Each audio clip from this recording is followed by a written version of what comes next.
It's going to be a fascinating night just minutes from now. I want to bring in Van Jones and our other guest, Governor Granholm, Andrew Yang. Andrew Yang, what are you expecting?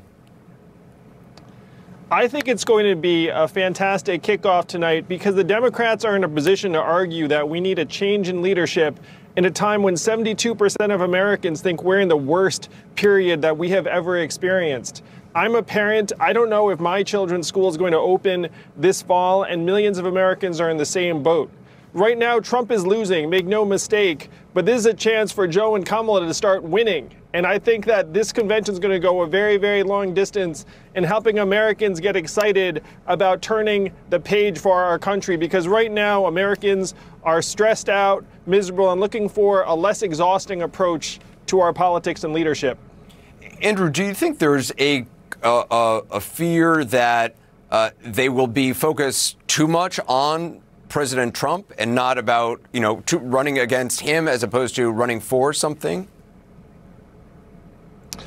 Well, Trump right now ran as a change candidate, but no one wants to own the status quo, Anderson, because like Jennifer just said, we're in a jobs depression. 42% of the jobs that we've lost will never return. And so it's very difficult for Trump to say, hey, let's sign up for 4 more years of this.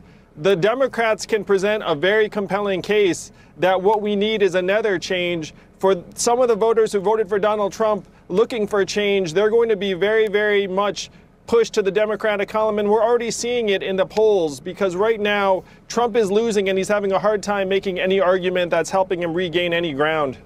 We'll have more from our team throughout the night and after the convention. We are still in control of our own future, and we need to provide millions of Americans a real path forward. Joe called me the night I suspended and was extraordinarily gracious and comforting, and he told me I should be proud of myself, said that I did myself and my family a real service and the country a service, and that meant a lot coming from Joe. He wants to get the best ideas on the table so we can move forward in the best way possible. Andrew Yang, what did you think? You know a lot of speeches. You've seen a lot of politicians give speeches.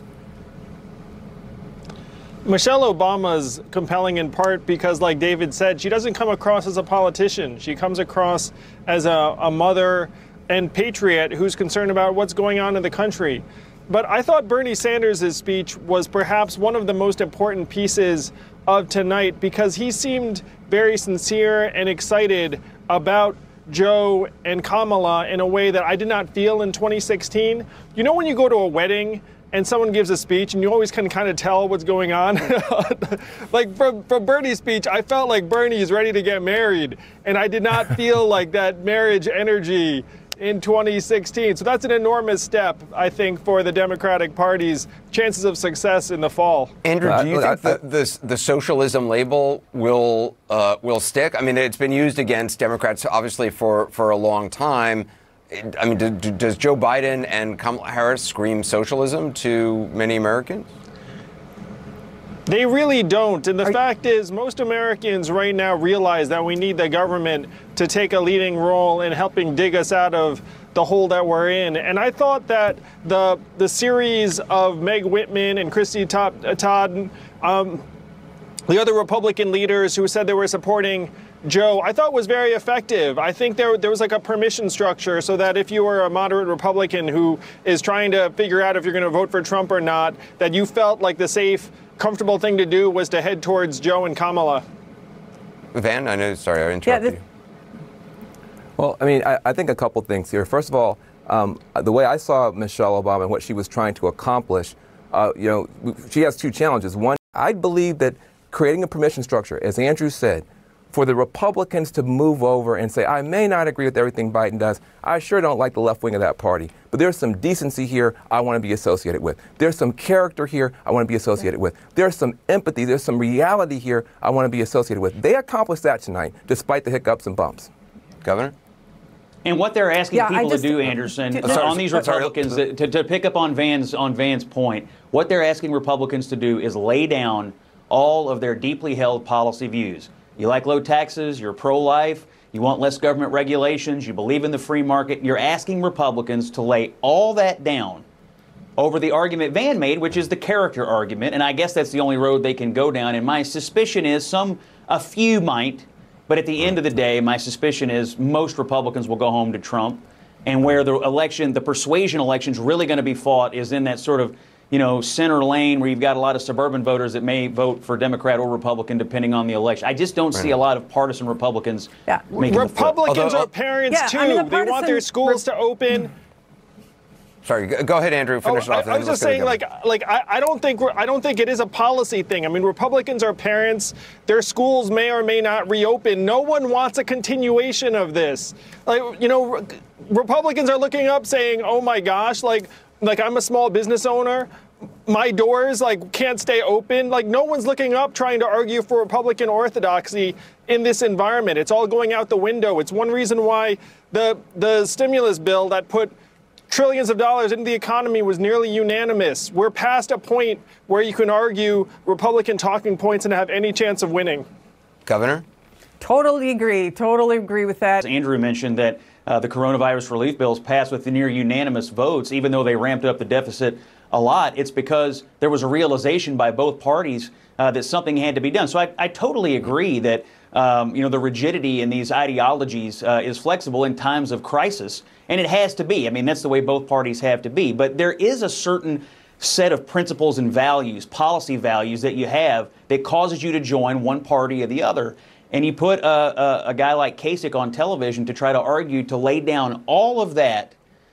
COVID's going to come and go. We're going to get a vaccine, hopefully, and then we'll try to get back to some normalcy in this country. And when we do, what does the policy landscape look like? And tonight, if you're a Republican listening, maybe you're considering this, you heard Bernie Sanders say, my, quote, formerly radical agenda is now mainstream in the Democratic Party. So voters aren't just picking for the next 4 months. They're picking for the next 4 years. And I think there's a day after COVID. Andrew, arguing for a post-crisis environment during a crisis is a dead loser.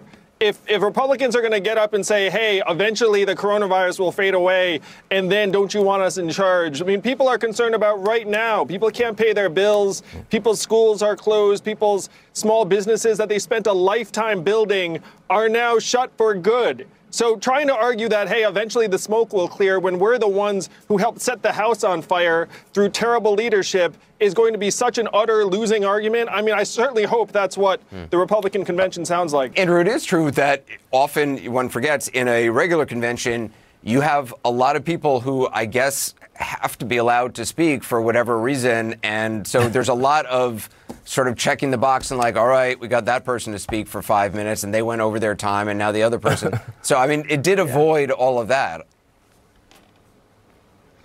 Well, I like what Van said where they had to take some risks with the production because this is uncharted territory. And the fact is, it's difficult to project in a compelling way when there's no audience. It's one of the benefits of having a standard convention crowd. It's a little bit like professional sports, where the sports and the crowd, the audience ends up comprising this very compelling backdrop, and it makes all the action seem much more dramatic. It's the same thing when you're speaking. And having spoken to very, very small gatherings, very small in my case, and also arenas full of people, you can feed off of that energy, and it's a very different backdrop. It's a different set of skills, frankly. And it's one reason why having stars like Bernie and Michelle Obama is so important, because they can make a message incredibly powerful and compelling, really with no crowd present. And so in a way, it's raising the bar for speakers, which is something that I actually empathize with the speakers on. Put the money in our hands. Put the money in our hands. Put the money in our hands. Put the money in our hands. Can we afford it? Yes. Will it cause inflation? No. Is it awesome? Yes. Is anyone trying to make it happen? Yeah, that guy.